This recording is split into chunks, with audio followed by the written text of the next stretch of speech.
Με αυτόν τον τρόπο όπου μπορούμε να... αυτό είναι το έμβριο, ναι. Πριν να γίνει σχηματικά, εν πάση περιπτώσει, εδώ γίνεται η βιοψία, δηλαδή μπαίνει ένα ειδικό υγρό, ανοίγει μια μικρή τρύπα στο έμβριο, στη ζώνη του, και μετά γίνεται μια αναρρόφηση του ενός κυτάρου, το παίρνουμε, το φυγοκεντρούμε, το δίδουμε στο εργαστήριο γενετικής και γίνεται μια ειδική ανάλυση με αυτόν τον τρόπο, ούτως ώστε να δείξει κατά κάποιο τρόπο τα γονίδια αυτά για τα οποία ψάχνουμε να βρούμε αν είναι φυσιολογικά ή όχι. Ή επίσης βλέπουμε ακόμη, αν θέλουμε, και τον καριότυπο, δηλαδή εάν αποτελείται από φυσιολογικά χρωματοσώματα, όπως δείχνει αυτό εδώ σχηματικά, αυτά τα πράσινα και τα κόκκινα. Εδώ γίνεται η βιοψία και μετά γίνεται η ανάλυση και η εμβριομεταφορά. Τι πιθανότητες έχει να πετύχει μια εξωσωματική γονιμοποίηση, δηλαδή σύμφωνα με την εμπειρία σας? Συνολικά είναι περίπου στο 40%.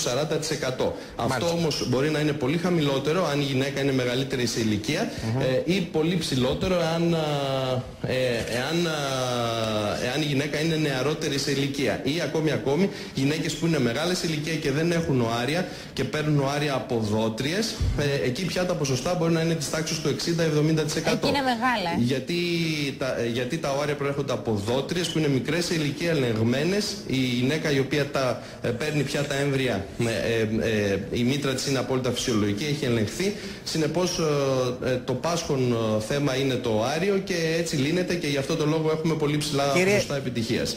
Κύριε Παράσχο, γιατί στις εξωσωματικές γονιμοποίησεις συνήθως έχουμε δίδυμα ή και τρίδυμα, ας πούμε, και όχι ένα παιδί? Γιατί συνήθως μεταφέρουμε περισσότερο από ένα έμβρια.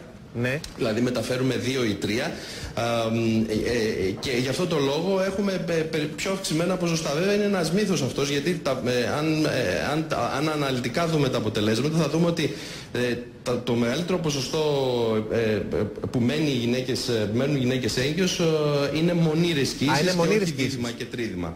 Βέβαιως όμως είναι πολύ πιο συχνό από ότι στο φυσιολογικό πληθυσμό που μένει από μόνος τους έγκυος να έχουμε δίδυμα ή τρίδυμα.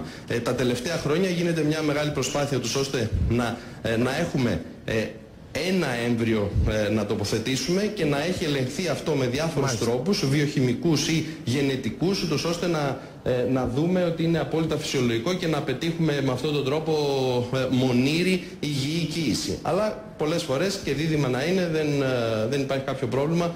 Θα είναι διπλή χαρά. Ισχύει ότι τα τελευταία χρόνια είναι περισσότερα τα ζευγάρια που πρέπει να κάνουν εξωσωματική γονιμοποίηση? Τα τελευταία χρόνια βλέπουμε μια άνοδο, ναι, και ο λόγος είναι ότι οι γυναίκες ξεκινάνε την αναπαραγωγική τους ηλικία σε μεγαλύτερη ηλικία. Συνεπώς αυτό επηρεάζει πολύ τα ζευγάρια. Βλέπουμε σίγουρα και πολλά προβλήματα με το σπέρμα, δηλαδή ολιγοσπερμία, δηλαδή χαμηλό αριθμό και κινητικότητα. Αυτό σίγουρα έχει να κάνει πολύ και με τη διατροφή, με τη μόλυνση του περιβάλλοντος, άγνωστες αιτίες. Και σίγουρα όμως τα παλιότερα χρόνια, όταν υπήρχε πρόβλημα με το σπέρμα, πολλές φορές δεν το μαθαίναμε, χρησιμοποιούσαν... Γιατί και τώρα περισσότερο, δηλαδή έρχεται ένα ζευγάρι στη δική σας κλινική. Πότε πρέπει να έρθει ένα ζευγάρι, ρε παιδί? Και αυτό πότε έρχεται? Θα πρέπει να έρθει μετά από ένα χρόνο. Δηλαδή αν προσπαθεί ένα χρόνο και είναι...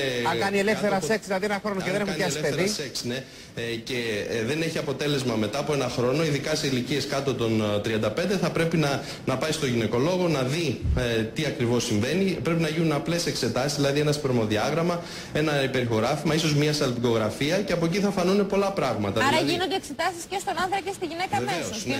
Δεν είναι ότι η γυναίκα φταίει πάντα. Όχι. Τα παλιότερα χρόνια θεωρούσαν ότι φταίει η γυναίκα. Αλλά τώρα τα τελευταία χρόνια βλέπουμε ότι το 50% των προβλημάτων έχει να κάνει και με το σπέρμα.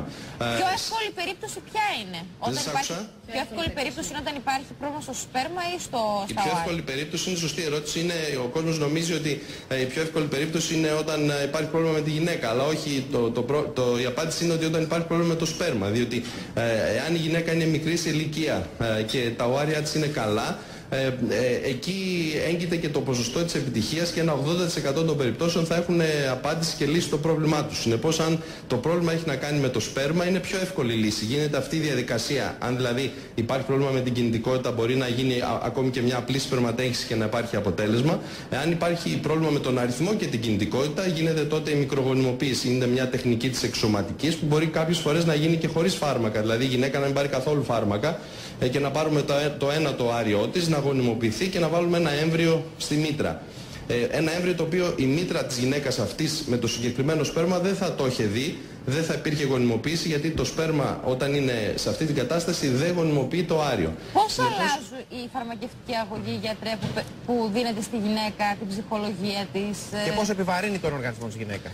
Πώς το την αλλάζει? Κοιτάξτε, τον επιβαρύνει λίγο στην ψυχολογία. Σίγουρα σωματικά ορισμένες γυναίκες όταν η οθήκη μεγαλώνει έχουν μια μικρή δυσφορία, αλλά αυτό αντιμετωπίζεται με συχνούς περικογραφικούς ελέγχους, εξετάσεις αίματος. Αλλά η ψυχολογία της είναι ήδη βεβαρημένη, έχει το άγχος, το να μείνει έγκυος, προσπαθεί καιρό και γι' αυτό είναι συνολική προσπάθεια. Δηλαδή θα πρέπει να υπάρχει μαζί με το ιατρικό προσωπικό, θα πρέπει να υπάρχουν και οι ψυχολόγοι. Μπορεί όμως να δουλεύει, έτσι δεν είναι? Βεβαίως, σε καθημερινή βάση χωρίς κανένα πρόβλημα. Ακόμη και την ημέρα της ολιψίας, αν θέλει, μπορεί να πάει στη δουλειά και σίγουρα και μετά τη μεταφορά την επόμενη μέρα κιόλας, γιατί όλα αυτά είναι μύθοι. Φαντάζεστε ότι όταν το έμβριο μπαίνει στη μήτρα, φαντάζεστε ότι είναι σαν ένα μικρό μπαλάκι το οποίο είναι μέσα σε ένα μεγάλο δωμάτιο.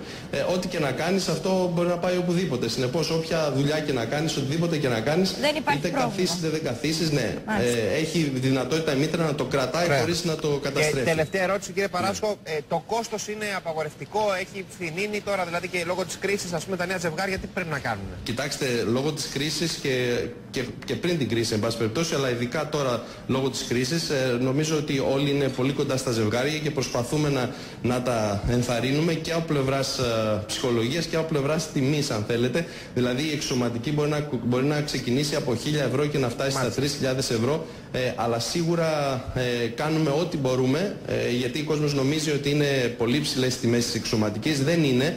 Εξαρτάται από την τεχνική που θα εφαρμοστεί και σίγουρα αν κάποιο ζευγάρι έρθει δεύτερη, τρίτη φορά, δηλαδή είναι διαφορετική τιμή. Ναι, βεβαίως. Γίνονται και βέβαια βλέπουμε τους ανθρώπους και είμαστε κοντά τους, ειδικά αυτή την δύσκολη περίοδο, για να μπορέσουμε να τους βοηθήσουμε, γιατί είναι πολύ σημαντικό και να φέρουμε στον κόσμο ένα παιδί και να αυξηθεί ο πληθυσμός που υπάρχει σοβαρό πρόβλημα στην Ελλάδα. Κύριε Παράσκο, ευχαριστούμε πάρα πολύ. Και εγώ ευχαριστούμε πολύ. Καλή συνέχεια στο έργο σας. Ευχόμαστε μόνο θετικά αποτελέσματα να βλέπετε. Βένια, ευχαριστούμε πολύ. Να είστε καλά.